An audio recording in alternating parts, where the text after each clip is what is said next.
There's also different forms, 8 syllable and 9 syllable, 10 syllable mantras, Rudrapakaya Namaha, and other mantra as well. So there are some rules of how many syllables you have to choose. So you can refer to those rules in the Vedic Remedies book by Guruji. I'm not going to get into that. And I've given a sample of a few mantras here, just to show you the various purposes for which we could use this mantra. So for example, we have the Srinkara Bandhana Mochaka mantra, which is basically used to when you are praying for someone to get out of prison or jail or in a situation that they're stuck in. So that is Srinkara Bandhana Mochaka mantra. There is a Sanjeevani mantra as well, which is you can use to when you're praying for someone to who is sick or who is in the hospital or who is undergoing surgery. You recite this mantra, in a number of malas. That is going to benefit them.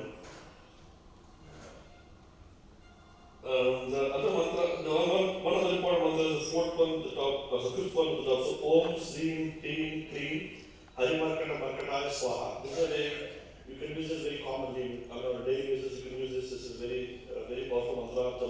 One of the first mantras very often visit the Hanumān temple. So when you're going around the Hanumān temple, the Parikrama or the Sarkama, taking the Hanumān temples, this is a very useful mantra to recite. So at least you can get some focus, without thinking of anything else. You just focus on that mantra and go around the Hanumān temple very slowly, not rushing through your steps. And reciting this mantra. So we'll just recite that once here. So Anjaneyam Mahaviram Brahma Vishnu Sivatmakam Tarunaka Prabham Shantam Anjaneyam Namamyam. That's the mantra. It's a beautiful mantra for temple visits. This one is not mantra, but some interesting points about what are the favorites of Lord Hanumān. Some of you must have already seen this in the previous presentation. So, if for others, if you want to guess, for example, the first one is number 5.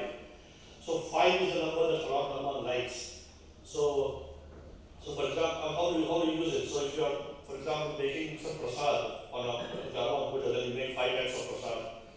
Or if you're donating clothes or a food or anything to Brahmins after the puja, then you can choose 5 Brahmins. So that's how you use the number 5, and it's a favorite of Hanumān.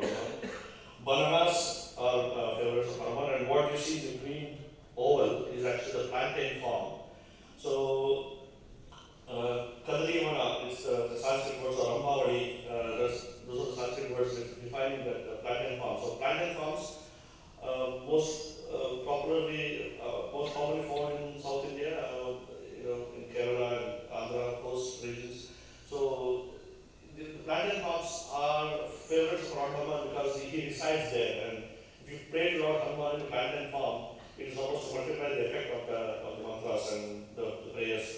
One of the remedies suggested is if you have a guru, and you can take the guru to the plantain farm, make him seated there, worship him, and then offer him white clothes.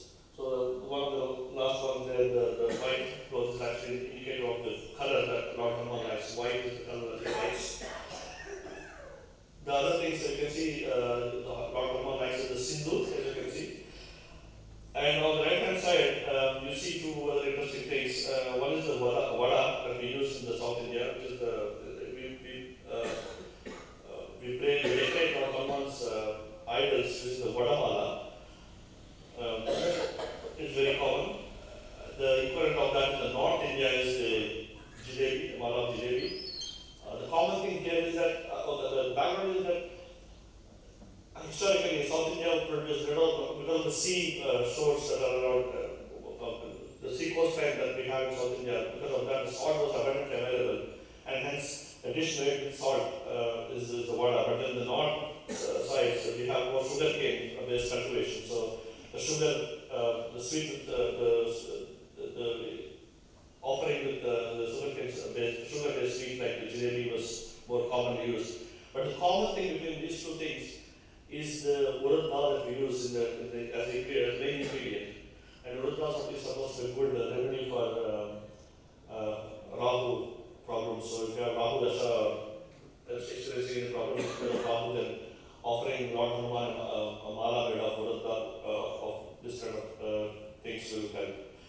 The other one is the beetle leaves. Again, we have this decoration to Lord Hanuman's idols with beetle leaves. That's something that he likes as well. The bottom picture is from Enjar Hanumān temple in Sivakasi, and the top one is Astamsa Varada Arjuna temple in Coimbatore.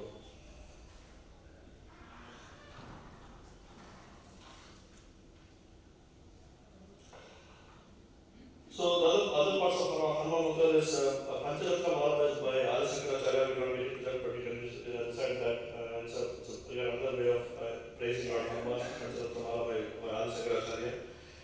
And also one more contribution of Adi Shankaracharya is the Guru Mantra that we recite.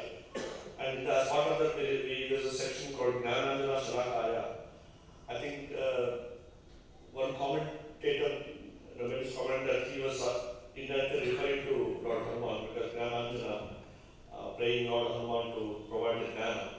Anjana Sutta is another name of Lord Hanuman. So I think that's an indirect reference to Lord Hanuman. That's what the commentator says. Now, we cannot complete the Hanuman Mantra without the mention of Sundarakanda. So, the beauty of Sundarakanda is, if you can read, normally people read it as a story as part of Ramayana, but each shloka in the Sundarakanda itself is a mantra. So, you can pick up any shloka and then decide them, especially the parts where Lord Hanuman first time witnesses or sees Sita Mata from the top of the tree in Ashokavana, or when she sees him, or when Lord Hanuman provides the ornaments, Rama's ornaments to Rama's ring to Sita Mata, and Sita Mata gives the jewels to carry back to Lord Hanuman.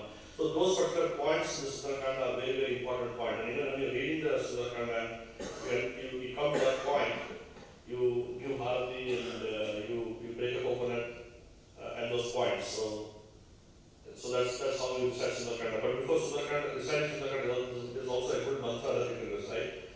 It's called Jayatiti Baro Ramo Lakshmanascha Mahabalaha Samprudharabho Gamishyama Vishram Sarva Rakshasam. This mantra was normally recited before starting Sundarakanda Parayana. This was mentioned in a couple of presentations that we had this week. The other thing is the Trichala Swapna description in Sundarakanda is supposed to be very powerful. Just that section, just the few slokas describing the dream that Trichala had and the way she was explained to other Rakshasas in the Ashokavana. That section is supposed to be very powerful. It intricately weaves in the Gayatri Mantra as well. I mean, Gayatri Mantra is there across all Ramayana and Sundarakanda, because that's why most of the slokas in Sundarakanda and Ramayana in general start with Ta and end with start with Sa. Again, that's another esoteric or symbolic reference to the mantra that our parampara we use a lot. The Guruji mentioned that very often. It's Om Tat Sat. So the Ta and Sa aksharas used in Sundarakanda also have a lot of meaning in them. So that's why. So when you recite slokas, and all these mantras will give you the benefit.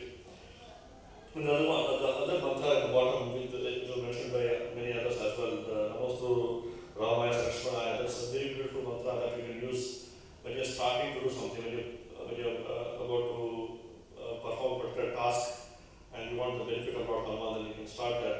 You can use that mantra. It's a very useful mantra. One of the mantra I wanted to mention was this very simple, like a Taraka mantra, the Sri Rama Jai Rama Jai Jai Rama, that mantra, but the Hanuman form of it is also Sri Hanuma Jai Hanuma Jai Jai Hanuma.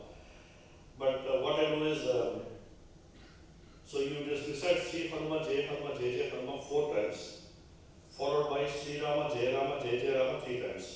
So 3 times Rama is obviously there's a formula for that, because we've seen the equivalent of Sahasranama.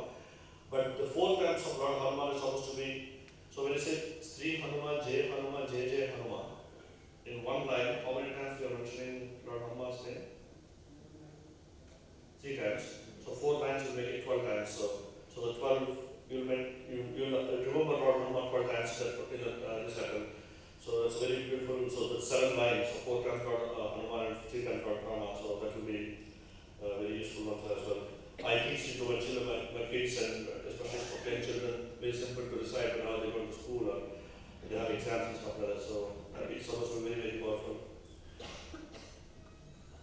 I think again, you choose one mantra and follow it, and then you recite it every day. And I think that's the beauty of it. One mantra is enough for you to overcome any obstacles. So you choose the mantra as basis. Like the Hanumate another form of that mantra is Seelam Hanumate Nama. As well, you can use Seelam Bijam also in the same mantra, depending on your chart or your liking.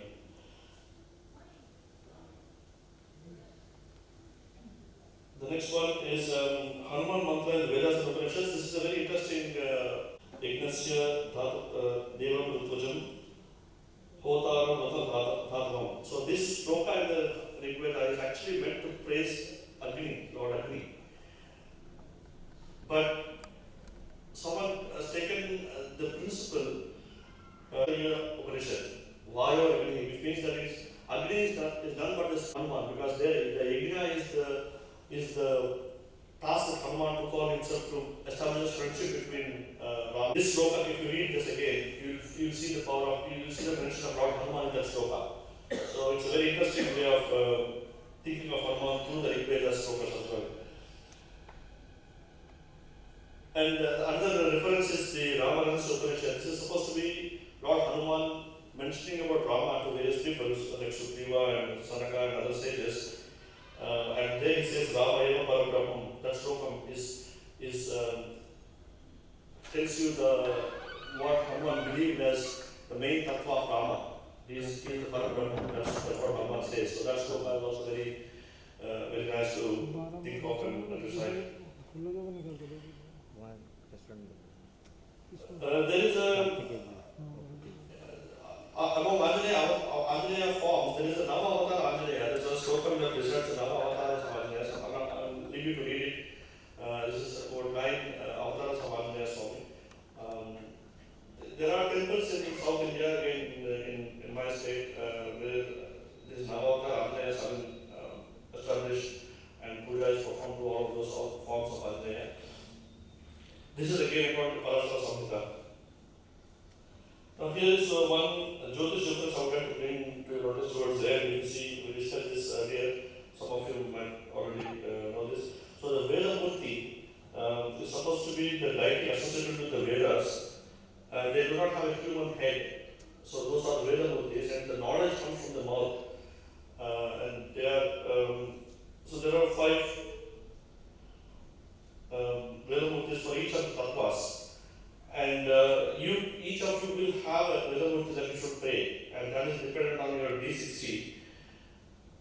I mentioned yesterday in the previous version as well. So how to find your Veda Murti? So you go to D60, find where your Ketu is, and either choose a planet which is along with Ketu, in conjunct Ketu, or the Lord of Ketu, the dispositor of Ketu's sign. And based on the tattva of the planet, we choose the particular mantra.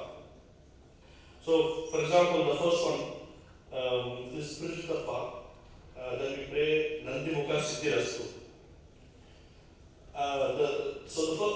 The first one is actually the Veda Murti, Nandi, or Haya, or Raja, or Gaja, or Hanuma. These are the Veda Murtis, and the Siddhirastu is actually refers to the 4 Vedas, Siddhi, Rastu. So that is actually 4 Vedas. So it's a very beautiful mantra to gain knowledge, especially in astrology. And we know that Lord Hanumān is the teacher of Atharva Veda. So all this Vedic knowledge, if you're embarking on a journey of gaining Vedic knowledge, then I think these mantras are very useful, and you refer to a D60 to find out the correct mantra for yourselves. So Hanumukha Siddhirastu, you can see that's actually the Agni. So if you have planets conjoining the Agni planets, Agni planets, then you decide the Hanumukha Siddhirastu mantra. This one is a table that I created from reading about 20 different slokas from the Parasara Samhita. It's not commonly available.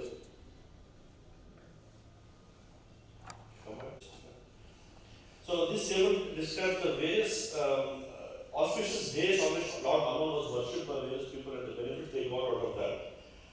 So I think again this is a good topic for research as to why those days were chosen by those people and what's the background all of this is mentioned in the Parasara Samhita. There's also 4 different days, important auspicious days of Lord Hanumān in the year. Hanumān Jayanti and Suvaksha Kalyanam and the Vrat and the Vijayotsav. The water fiction there is actually the Hanumān Jayanti that occurred this year. Because it's a very good coincidence of all these days that I mentioned. So Vaisakha Masa, Purabhadra Nakshatra, Vaisakha Yoga, all of them came together on that day this year, May 14th, 2023.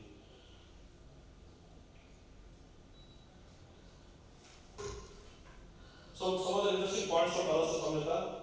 We don't see a Vahana from Hanumān, Lord Hanumān in many places, but in some southern temples I've seen there is the Vahana. The Vahana is the camel. Ushtra is the Sanskrit word used, and Ushtra Udha is a way of describing Lord Hanumān riding the camel. And also, there's a background to this as well. So when Lord, as you know, Hanumān is the Rudra Rupa. So when Lord Shiva wanted to take the form of Lord Hanumān, there were 2 people who were asking him that they want to accompany him. One is the Nandi, the celestial bull. So Nandi was asking them, how do I accompany you in your avatar? And Lord Shiva asked Nandi to choose one of the animal forms, and Nandi chose camel. We don't know the reason, but Nandi came to the earth in the form of the camel to help Lord Hanumān.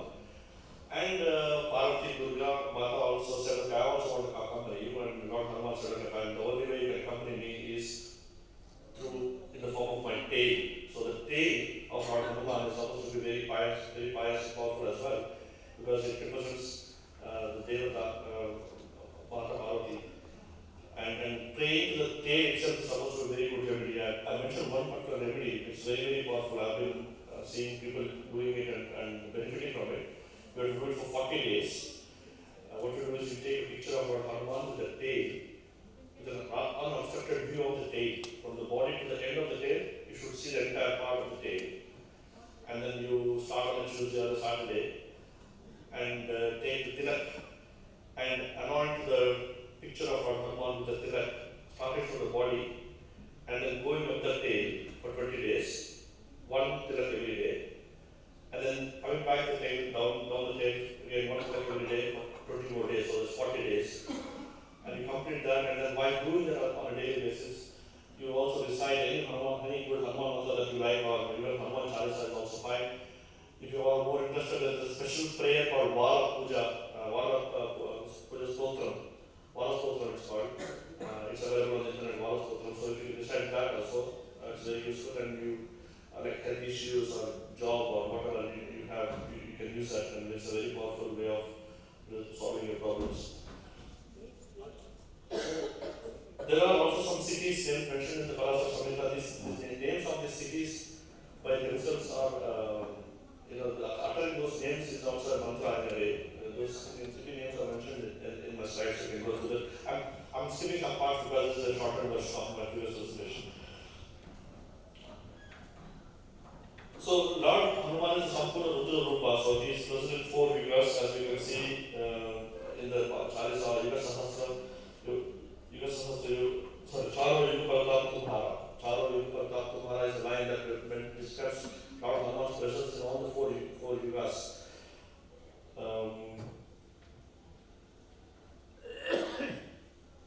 I think these are the main points. There's also the 12 names of Lord Hanumān, Anjana Suru, Vayuputra, Mahabala, that sloka goes like that. It's also very easy way of remembering Lord Hanumān, especially during travel. When you're traveling, you recite this, and if you have any fear of obstacles on the travel, then that will go away.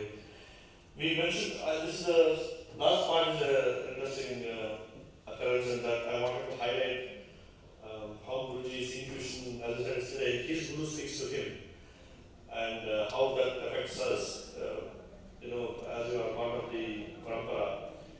So these 2 charts, you can see, I mentioned about the Veda Murti. So people who are here for the first time in this presentation, if you can guess what would be the Veda Murti for those 2 charts, the first and the second one. The first one is on DCC. Yeah. So the rule is, what is the rule? Ketu's conjoining planet or dispositor. So in the first case it is can't see, sorry, I'll try to expand it.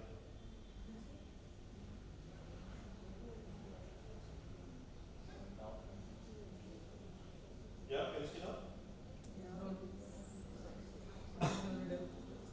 Yeah, sorry. Okay.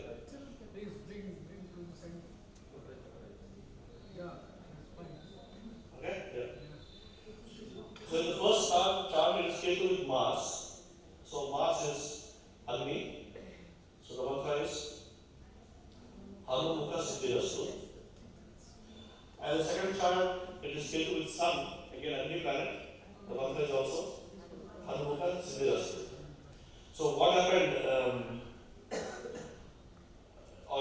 when Guru was planning the Ayurveda sessions, so he one fine Monday morning he